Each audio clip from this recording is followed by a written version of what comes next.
삶의 황혼에서 찾아온 사랑은 때때로 봄꽃처럼 갑작스럽게 피어나고 또 바람처럼 쉽게 사라지기도 합니다. 오늘의 사연은 그런 이야기입니다.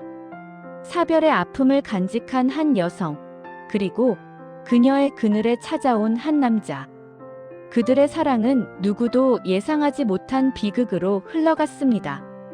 지금부터 한 가족의 삶을 뒤흔든 그 파란만장한 이야기를 들려드립니다. 이정숙은 남편을 잃은 뒤 혼자 지냈습니다. 남편은 길고 고통스러운 췌장암 투병 끝에 세상을 떠났고 그의 마지막 몇 달은 병상에 누운 채 아내의 손만 붙잡고 있었죠. 정수가 내가 없어도 너 혼자 잘 살아야 한다. 그 말이 마지막이었습니다. 남편은 평생 성실하게 회사 생활을 하며 작은 건물과 땅, 그리고 예금까지 적지 않은 상속 재산을 그녀에게 남기고 떠났습니다. 방 한편엔 고요히 미소 짓고 있는 남편의 사진이 놓여 있었습니다. 그 앞에 앉으면 정숙은 늘 같은 말을 반복했습니다. 여보, 나 잘 지내고 있어. 괜찮아졌다고 생각했는데 아직도 당신이 그리워. 하지만 그 말 속에는 말하지 못한 또 다른 진실이 숨어 있었습니다. 남편이 병들기 전 그녀는 사실 몇몇 남자와 은근한 감정의 줄타기를 해왔습니다. 딱히 바람은 아니었지만 외로움을 핑계로 누군가와 문자를 주고받고 가끔은 다정한 말들을 주고받기도 했죠. 남편은 알고 있었을까요? 아마 어느 정도는 눈치채고 있었을지도 모릅니다. 그러나 그는 아내를 사랑했고 그녀가 외롭지 않기를 바랐습니다. 그래서 아무 말도 하지 않았습니다. 남편이 떠난 뒤 정숙의 삶은 적막했습니다. 아침을 먹어도 저녁을 먹어도 누군가에게 오늘은 이런 일이 있었어. 말할 대상이 없었습니다. 그런 고독이 깊어가던 어느 날 그녀는 산책길에서 그를 처음 봤습니다. 다부진 어깨, 깔끔하게 정돈된 셔츠, 흔히 보기 어려운 분위기 있는 미소. 처음엔 그저 공원을 지나는 사람이었습니다.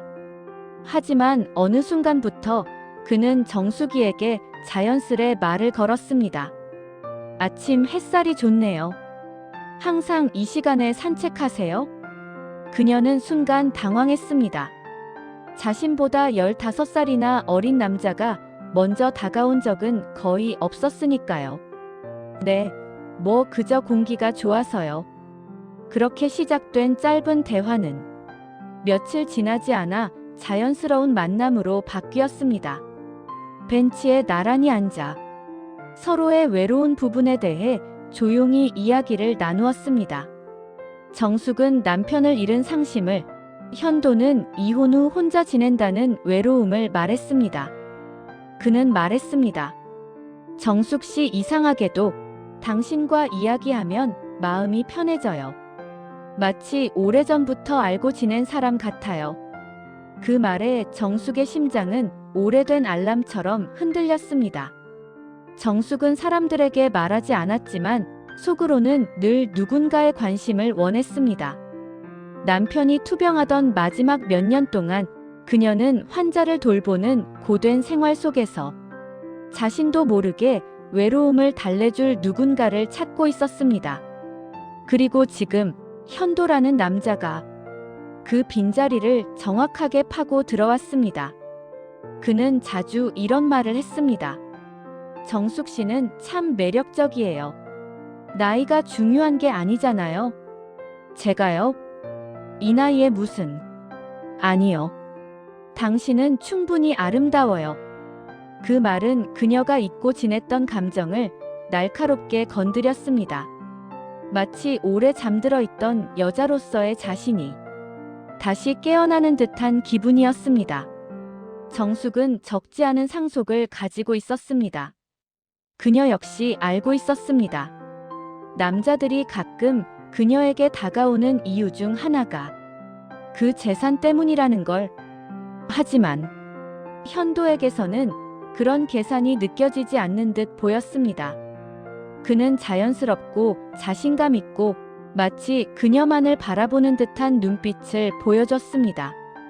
어느 날 둘은 카페에서 따뜻한 라떼를 마시고 있었는데 현도가 조심스레 말을 꺼냈습니다.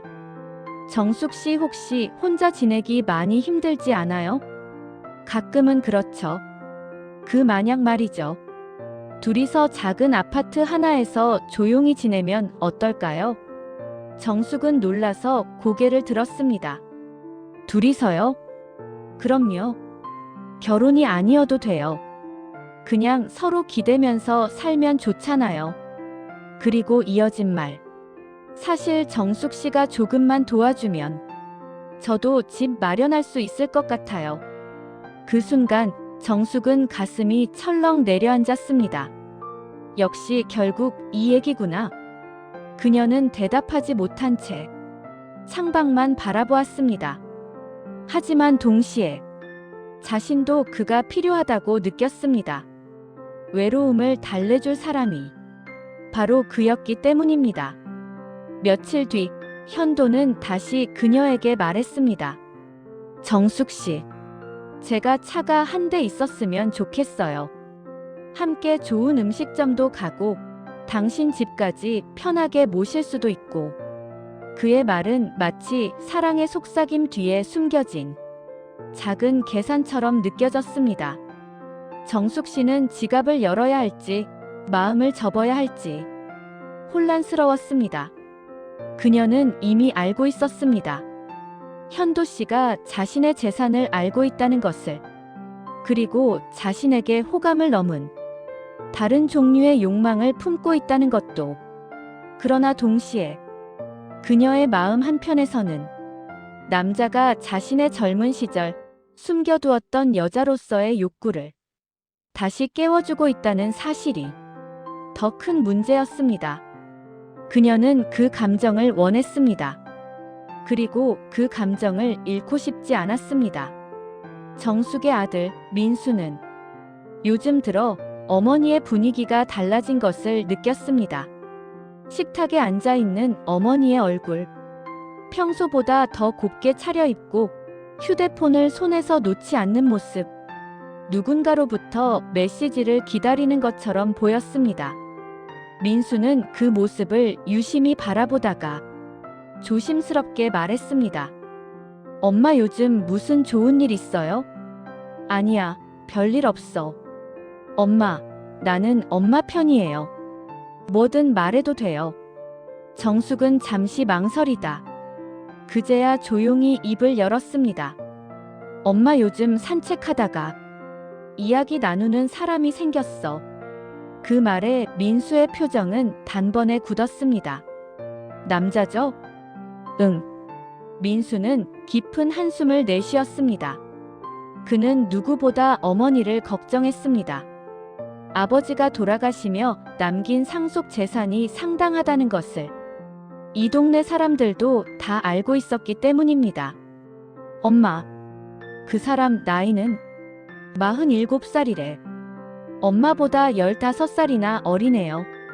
순간 민수는 강한 위기감을 느꼈습니다. 엄마, 그 사람 혹시 뭐 부탁한 거 있어요? 아직은 없어. 아니, 조금은 있어. 정숙은 숨을 들이켰습니다. 아파트 이야기, 그리고 차 얘기. 민수는 충격에 말을 잃었습니다. 엄마, 그 사람 위험해요. 그날 밤 민수는 잠을 이루지 못했습니다. 머릿속은 온통 그 남자의 얼굴로 가득했습니다. 47세, 이혼남, 아파트와 차를 언급. 이것은 너무나 분명했습니다. 이건 사랑이 아니라 계산이다. 민수는 직접 그 남자에 대해 알아보기 시작했습니다. 공원에서 찍힌 CCTV, 주민센터 지인을 통한 직장 정보까지 며칠 동안 이어진 확인 끝에 그는 놀랄만한 정보를 얻었습니다. 박현도, 47세. 법적으론 이혼이 기록되어 있으나 실제로는 별거 중일 뿐 아직 완전한 이혼 상태가 아니었다. 즉, 사실상 유부남이었다. 그리고 결정적으로 그는 이미 몇몇 여성을 상대로 재산적 도움을 받아온 전력이 있었습니다. 민수는 이를 보고 분노로 몸을 떨었습니다. 엄마한테 어떻게 이런 놈이. 며칠 뒤 민수는 모든 자료를 프린트해서 어머니 앞에 내려놓았습니다. 엄마, 이게 그 사람 정보예요. 뭐야? 이게 현도씨? 이 사람 아직 완전 이혼도 안 했고 여러 여자한테 돈 받은 전적도 있어요. 정숙은 믿지 못한 듯 떨리는 손으로 자료를 넘겼습니다. 그럴 리가 없어. 그 사람 나한테 잘해줬어. 사별한 내 마음도 이해해줬고. 민수는 애써 마음을 누르며 말했습니다. 엄마, 잘 대해주는 건 돈을 받기 위해서예요. 정숙의 눈에서 눈물이 뚝 떨어졌습니다. 나 또 이용당한 거야? 그 말에 민수는 어머니를 꼭 안아주었습니다. 엄마 잘못 아니에요. 이런 사람들은 마음 약한 사람만 골라서 다가와요. 어디선가 문득 남편의 마지막 말이 떠올랐습니다. 정수가 너 혼자 잘 살아야 한다. 그 말이 지금의 그녀를 더욱 쓰라리게 만들었습니다. 정숙의 딸 지연은 이 사실을 듣자마자 폭발했습니다. 이런 사람을 엄마 곁에 두게 한 거야? 오빠, 내가 가만둘 줄 알아? 지연아, 흥분하지 말고. 아니, 내가 직접 가서 끝장을 볼 거야. 지연은 곧장 그 남자의 직장을 찾아갔습니다. 직원들이 일하는 층에 올라가 문을 벌컥 열고 소리쳤습니다. 여기 박현도. 어디 있어요? 우리 엄마 등쳐먹으려고 한 거. 다 알아요. 사무실은 일순간 얼어붙었습니다. 직원들이 서로를 바라보며 웅성거렸고 잠시 뒤 문 한편에서 당황한 얼굴로 박현도가 모습을 드러냈습니다. 지연 씨, 여기까지 오면. 왜요? 창피해요? 우리 엄마한테 한 짓 생각하면 이 정도 창피는 아무것도 아니잖아요. 직원들이 하나둘씩 모여들며 수군거리는 소리가 이어졌습니다. 저 사람 또 그래? 이번엔 어떤 여집사님한테 접근한 거야? 정말 끝이 없네. 현도는 얼굴을 완전히 붉혔다가 이내 창백해졌습니다. 지연 씨, 그냥 잠깐 이야기 좀 하자. 됐어요. 당신이 어떤 사람인지 여기 사람들 다 알았으니까. 지연은 그렇게 사무실을 뒤집고 돌아섰습니다. 며칠 뒤 현도가 정숙에게 찾아왔습니다. 그는 초라한 얼굴로 문 앞에 서 있었습니다. 정숙 씨나 이야기 좀 합시다. 할 말 없어. 정말 마음은 진심이었어요. 그녀는 차갑게 웃었습니다. 진심? 진심이면 아파트 얘기부터 꺼냈을까? 그건 상황이 좀. 차 얘기는? 내 재산 얘기는? 정숙 씨, 나도 외로워서. 그 말을 듣는 순간 정숙은 씁쓸하게 고개를 저었습니다. 그래, 외로웠지. 그러니까 나한테 온 거야. 내 마음이 아니라 내 재산이 당신을 끌어들인 거잖아. 현도는 아무 말도 하지 못한 채 조용히 고개를 숙였습니다. 부탁이야. 다시는 날 찾지 마. 그 말로 그들의 마지막 대화는 끝났습니다. 현도는 아무 말 없이 돌아섰고 정숙은 그의 등이 멀어질수록 이상하게도 가슴 한편이 더 허전해지는 것을 느꼈습니다. 며칠 동안 정숙은 집 안에서 거의 나오지 않았습니다. 남편의 사진 앞에서 그녀는 조용히 중얼거렸습니다. 여보, 나 왜 이렇게 바보 같아? 그때 딸 지연이 그녀 곁에 앉으며 말했습니다. 엄마, 엄마도 여자니까 사랑하고 싶었던 거야. 그게 잘못은 아니야. 민수도 말했습니다. 엄마는 우리가 꼭 지킬게요. 그러니까 엄마, 다시는 혼자 울지 말아요. 그 말에 정숙은 참았던 눈물을 쏟았습니다. 시간이 지나며 정숙은 조금씩 자신을 찾기 시작했습니다. 아침 산책을 다시 나갔고 취미로 배우던 수채화도 재개했습니다. 그리고 오랫동안 미뤄왔던 여행도 딸과 함께 떠나기로 했습니다. 어느 날 남편의 사진 앞에서 그녀는 조용히 말했습니다. 여보, 나 이제 괜찮아. 당신이 남긴 삶 잘 살아볼게. 창문 사이로 들어온 햇빛이 조용히 그녀의 얼굴을 비추었습니다. 정숙은 미소 지었습니다. 그래, 나는 아직 살아있다. 그리고 다시 시작할 거야. 사람은 누구나 외롭습니다. 황혼의 나이에 찾아온 설렘은 때로 달콤하고 때로는 상처가 되어 돌아오기도 합니다.